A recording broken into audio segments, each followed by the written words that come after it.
Welcome to Full Stack Web Lab. First of all, I am really sorry that through all this time I didn't upload any video. It has been really difficult for me because now I am a parent, also I am studying, I am having a full-time job. But I know that it has been really difficult through this time to upload videos, but I've learned new things that I promise you that you will love them. So welcome to our channel. We are going to begin. I'm going to show you something really interesting about JavaScript, and you will learn new features that maybe you didn't know it. So welcome to our channel. My name is Marco Antonio and this is Full Stack Web Lab. So the video of today, I'm going to show you something really interesting. It's about to calling functions without specifying IDs, especially to many objects. What can we do this, or why do we need to learn this? I'm going to show you the next thing. Suppose in this case, I'm going to show you the next app. Suppose that you have many elements. In this case, you can set an ID to this element and set a function, or maybe you can specify right there. For example, you can specify, I don't know, an ID or Onclick event. That's really useful, and that really helpful when you try, or when you want to use the event, the click event. You will need to specify an ID. So that can be really complicated. For this way, we have three things to consider. First one, we have one element, or what will happen when we have a lot of elements. We can know each of the IDs, so the code will be a really mess. So today I'm going to show you some of the quick things I've learned through this time in order to call them. So first of all, I'm going to open my folder as a code project. Yeah, I know in this channel we were learning to use brackets, but there had been many changes, so now we have code. So I'm going to begin by programming a index.html file, and I'm going to create a template. I have this extension, it's called emmet abbreviation, so I put this side, and after I put the tab, and it's generating a template. So I'm going to make it alive, open with live server, so you will be able to see what's going on with this document, right? So after of this, I'm going to create I don't know, a URL. In each one of these, I'm going to have this, for example, first option, and I'm going to create 4. So it can be really easy. We specify, for example, to each one of them an ID, I don't know, and we try to call it, for example, we have all these IDs, so we can call it exactly by creating I'm going to create a folder called JS. Instead, I'm going to create main.js file, right? So we need to always add this file to right here, but always we're learning to add it at the end of our page, because the code that is reading is first reading from right to here. So if we specify the link to the document right here, it won't be able to read the next things of our page.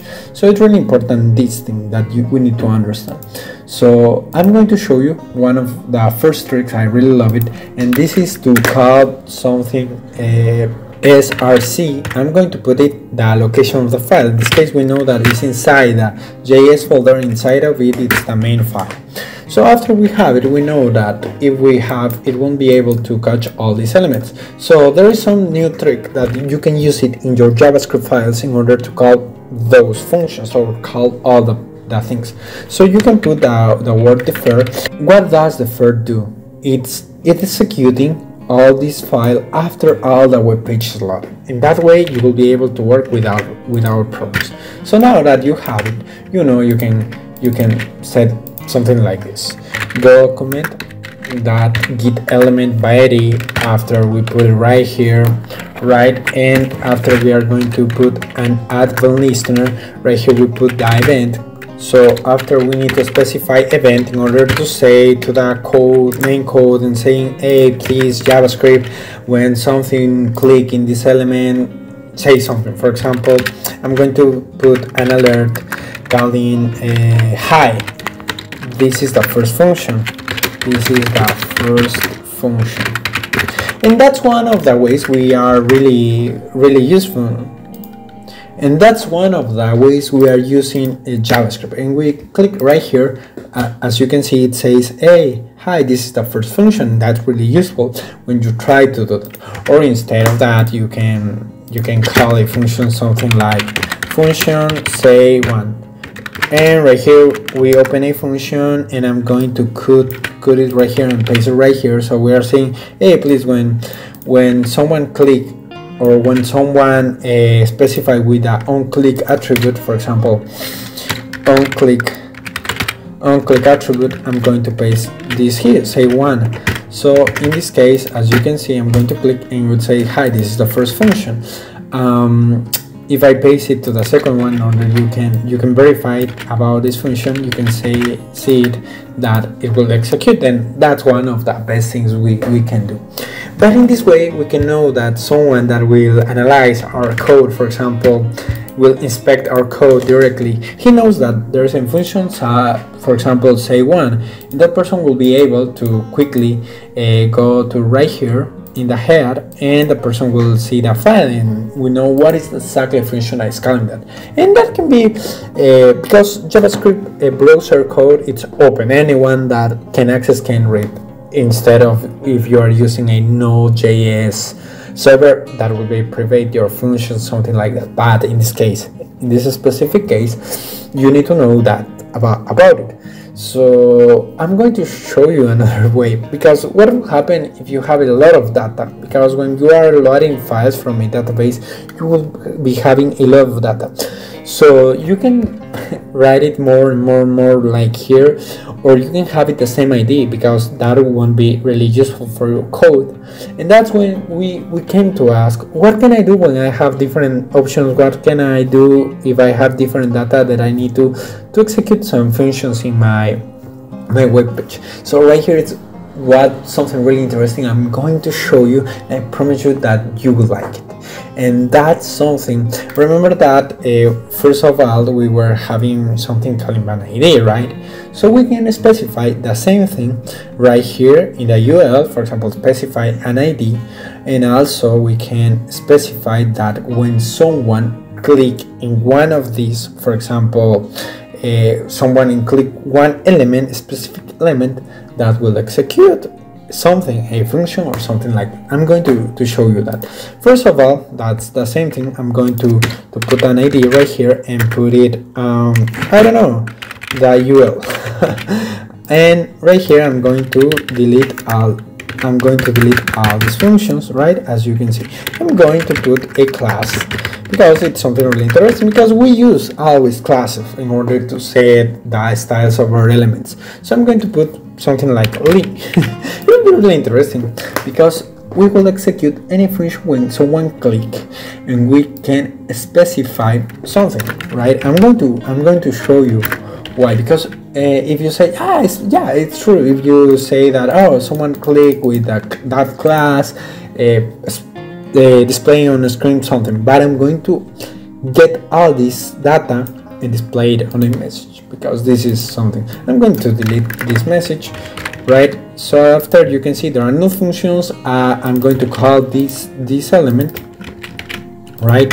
So after of that, I'm going to base it, for example, alert, this is the URL,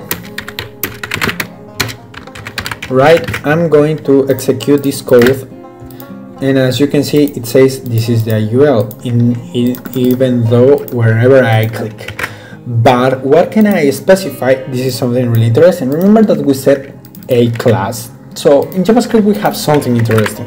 I'm going to specify an if in order to know, because this is a logic step. If, for example, event, where I do the, remember that right here we are calling the event, right, where is happening, that event target, it's exactly where the event it's acontecing, it's passing, for example, right here in this part, or right here in this part.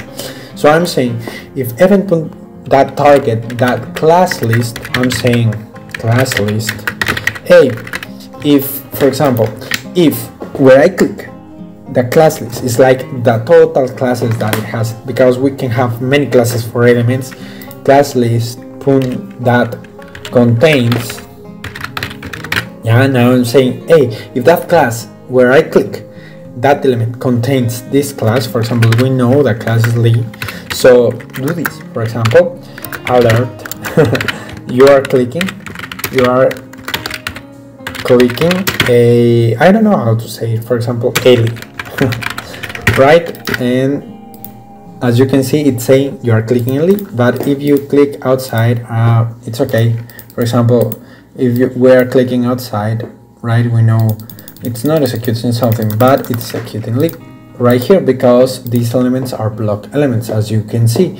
So that's why you can see it, it covers all the width of the screen, right? So this is something really interesting. You're saying, yeah, it's executing. It's something really interesting to call some functions, and that is really useful when you try to do interactive apps directly in the browser. So something really interesting that you know what is going on. I'm going to show you something really how to access data to that element. For example, I'm going to put a bar. I'm going to create a bar, something text, right? And right here I'm going to say, hey, please, of the event target, in other words, the same event where I click it, please give me the inner text, right? If it's working, we are going to display an alert with the text that it contains this link. So let's try in order to see if that's saying. As you can see, it's saying first option. If I click right here, it's saying second option, and right here it's saying third option, and right here it's saying fourth option. In other words, we call it a function exactly without specific IDs to each element, so we can know and interact only by using classes. That's really interesting. That's why the main purpose of this video, that you can learn how to execute classes by that's the main purpose of this video, that you can learn how to execute functions without specifying IDs to each one of the elements of your web page. Another thing really interesting to say, yeah, but it's okay because you're specifying a specific ID to the whole page. So what can you do in this stage? Because when we have different screens, different parts that are not repetitive, we can set IDs, it's okay. Or you can specify or call something like get elements, for example, document get elements by, we have different by class names, but in this way, when you use class name, you will have an array of elements. For example, if you have 5 elements, you will have an array of 5 elements that has the same class, or you can have only one, but the array will be 0. In this case, I'm going to use by tag name, right? In this way, I'm going to put UL because I have only one, right? We know this is an UL, so I'm going to say, but when I execute this function get elements, as you can see, it's an array, so we need to analyze how much ULs I have. I have one, only one. So in this case, at the end of this, let's try this. So I'm going to console log this, console log this. Give me 1 second in order to show you what will happen. So in this case, it's saying that I receive a collection. As you can see, we have only 0 because this is the index, right? So what will happen if I put 0 specific right here? As you can see, let's see the console log. I receive this element because this is an array. It detects all the elements that contains the web page. If you have only one and you want to specify, you need to put only that 0. But if you have other elements, ULs in your page, you need to know what a specific UL you want to call it. This is really interesting about to know which elements we want to interact in the web page. So after that, that you could have the UL, exactly the UL, you can, instead of specifying an ID, you can put it right here, so we know that when someone click right there and it adds an event click, so you can delete this ID. You don't have any ID, and we execute functions specific with different elements. I'm going to push it right here, and you can see it's calling the same function. So I hope this video could be really useful for you. I'm going to try to upload more videos to the channel in order to teach you more things about JavaScript, the power that it contains. I promise you that will be really useful, because through the time that I didn't upload videos in the channel, I've been learning some new tricks in JavaScript that I know that will be really helpful for your future projects. So please subscribe to the channel, comment what things you liked most about this video, or what things you want to learn. I am not totally expert in these topics about JavaScript, but I promise you that will help you. Something you need to know that I will cover in the next videos is what will happen if we set an icon right here. So when this part of the clicks, the only bad thing is like you can click it only in the text or in the padding, but you can click exactly in inner elements. So that's something that I'm going to teach you in another video how to fix. So this is all. My name is Marco Antonio. Thank you so much for watching this video, and I'm going to see you in the next chapter of Full Stack Web Lab.